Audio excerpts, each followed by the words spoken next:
Bonjour, aujourd'hui je vais vous présenter très rapidement des figurines en résine, des garage kits de personnages et d'une série de films, de téléfilms, enfin bon, d'une licence légendaire au Japon et en Italie.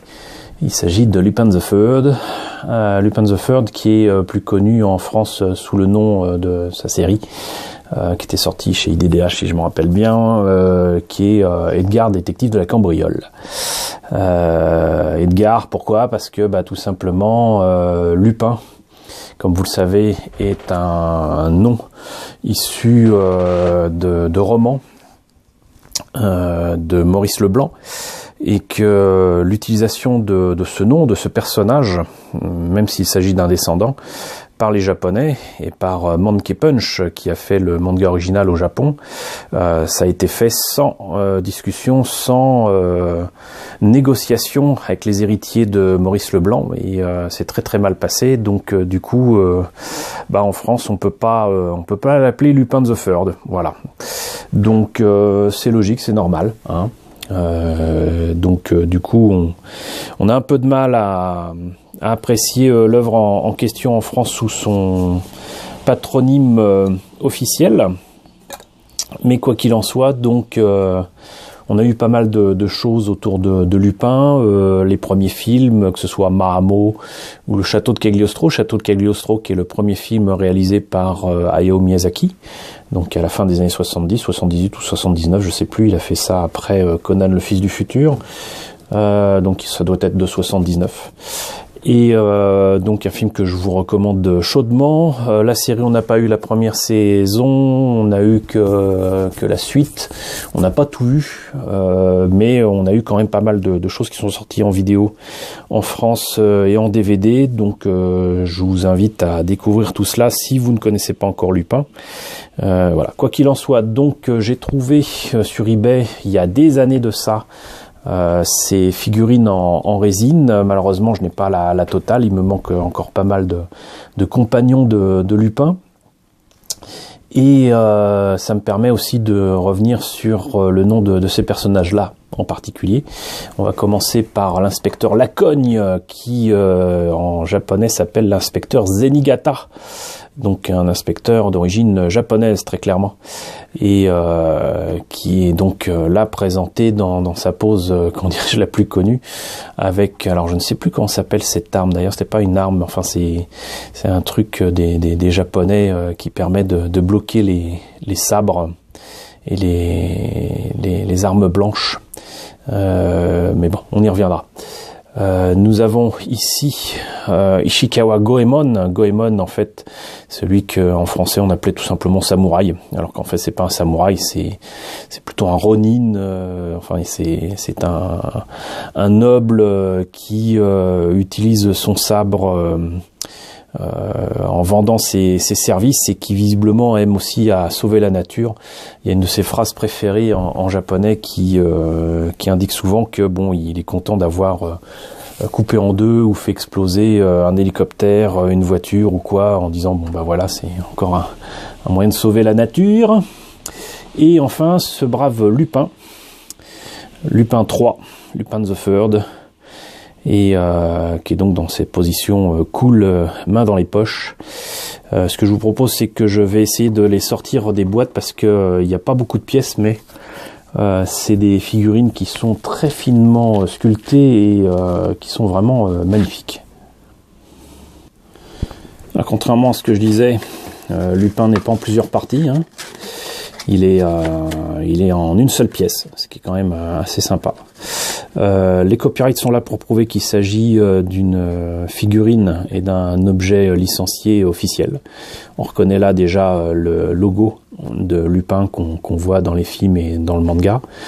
Bagel, j'imagine que c'est certainement la société qui a fait ces figurines.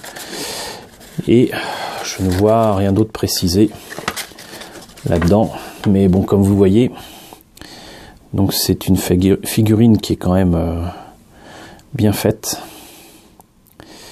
Tous les détails sont là. Il y a la jointure, les traces de moulage à reprendre un petit peu, mais Sinon, une fois limer là où il faut. Là, voilà, par exemple ici. Et là, ça ne devrait poser aucun problème. Il y a même déjà le trou qu'il faut pour pouvoir le bloquer sur un socle. Et ça m'étonnerait qu'il puisse tenir sur cette moquette tout seul. Mais on n'en est pas loin. Donc voilà ce que ça donne pour Lupin. On va passer à Goemon. Ce brave sabreur à l'ancienne.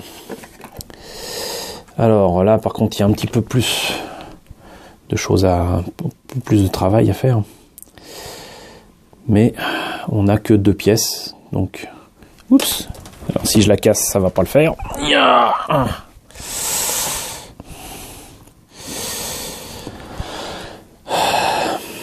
Bah d'ailleurs, la pièce est cassée.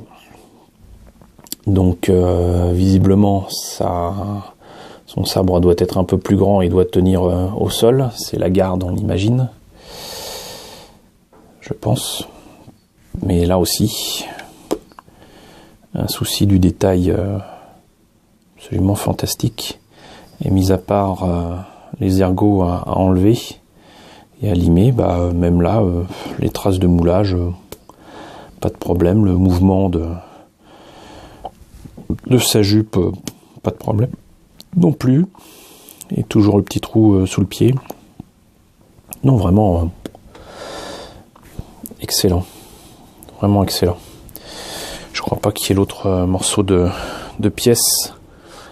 Ça ne s'est pas cassé quand je l'ai fait tomber, donc je pense que c'était cassé à l'origine. De toute façon, j'avais eu un prix parce que justement l'objet n'était pas en bon état. Et je l'ai acheté, si je me rappelle bien, à un Italien sur eBay. Peut-être même une boutique qui vendait en ligne. Donc voilà, c'est 69 000 livres ou livres, je sais pas comment on disait. Bah, visiblement, c'était des prix avant l'euro. Voilà. Donc on va terminer avec la 3e figurine avec Zenigata. Et ben là, on a carrément 4 pièces, donc les 2 chaussures. Il me semble qu'il manque un morceau pour ce truc là, mais bon, encore une fois il faudrait que je me rappelle du nom de cet objet, de cette arme de défense typique des Japonais. Et donc là encore, grand souci du détail, c'est vraiment Zenigata. Il y a juste à enlever ce qui dépasse là en résine.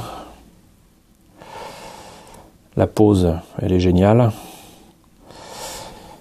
Et voilà, j'ai vraiment hâte de pouvoir travailler sur ces figurines pour pouvoir les peindre et vous les présenter terminées. Reste à savoir comment je les présenterai dans des dioramas, séparer les uns des autres. Je pense que ça sera encore le mieux. Donc voilà, c'était une petite présentation très rapide de ces figurines de Lupin 3, Lupin the Third. J'espère que ça vous a intéressé, que ça vous a plu. N'hésitez pas à me dire ce que vous en pensez dans la section commentaires. N'hésitez pas à partager cette vidéo et puis je vous retrouve à très bientôt pour la présentation de nouvelles figurines.